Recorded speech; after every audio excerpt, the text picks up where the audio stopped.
தமிழ் சினிமாவில் வந்து Daniel Balaji sir அப்படி ஒரு கேரக்டர் அந்த லுக்கில் யாரும் பார்த்துருக்க மாட்டாங்க. ஸோ வில்லன் அப்படின்றத மீறி இதில் வந்து ஒரு தனியாக ஒரு சின்ன யூனிக்னஸ் இருக்கும். ஸோ ஒரு ட்ராவல் அந்த கேரக்டருக்கு ஒன்று இருக்கும், கோட்டை வீரன் கேரக்டருக்கு. அண்ட் கேட்கும்போது ரொம்ப இன்ட்ரெஸ்டிங்காக இருந்தது. அண்ட் ஃபர்ஸ்ட் டைம் திருநெல்வேலி பாஷை பேசணும் அப்படின்னாங்க. ஸோ அதுக்காக அந்த ஸ்லாங்லாம் கேட்டு ஓகே இப்படி தானே அப்படின்னு சொல்லி மறுபடியும் டப்பிங்கில் போய் அது கரெக்ட் பண்ணி, அண்ட் இன்ஃபேக்ட் விஜய் சார் வந்து டப்பிங்கில் பார்த்துட்டு என்ன இப்படி பின்னிருக்காரு அப்படின்னு சொல்லிட்டு எல்லாம் சொல்லியிருக்காரு. கிரிக்கெட் விளாட்ற மாதிரி ஒரு சீக்வன்ஸ் இருக்குது. அது கிரிக்கெட் தான் விளையாடுவார், பட் அங்கே எல்லாரும் அடிக்க வந்திருப்பார் சார். அடிக்கக்கூடாது, ஆனால் அவங்களை அடிக்கணும். ஐ மீன் பேட்டாலே எதுவும் அடிக்கக்கூடாது, கையால் அடிக்கக்கூடாது, ஆனால் அவங்க எல்லாருமே அடிக்கணும் அப்படின்ட்டு தான் அவரோட டார்கெட்டாக வந்திருப்பார். ஸோ அந்த மேட்ச்லேயே ஒரு ஃபைட்டு, கிரிக்கெட்டுக்குள்ளே ஒரு ஃபைட்டர் தான் எப்படி இருக்கும் அப்படின்ற மாதிரி ஒரு விஷயம் ஷூட் பண்ணோம்.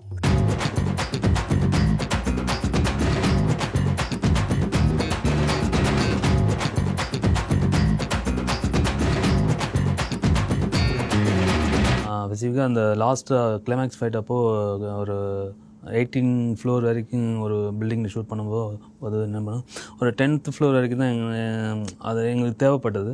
அந்த 10th ஃப்ளோர் வந்து வெளியில் ஒரு ஆர்டிஸ்ட் வந்து வெளியில் எட்டி பார்க்குற மாதிரி ஒரு ஷார்ட் எடுக்கும்போது பார்த்திங்கன்னா அது பில்டிங்கை விட்டு வெளியில் கேமரா போக முடியாது. ஏன்னா ஜன்னல்லாம் கொஞ்சம் ரொம்ப சின்ன ஜன்னல் தான் இருந்தது, அவங்க ஜிம்மி கூட போட முடியாது. அந்த மாதிரிலாம் நிறைய ரிஸ்கியான ஷாட்லாம் இருக்குது.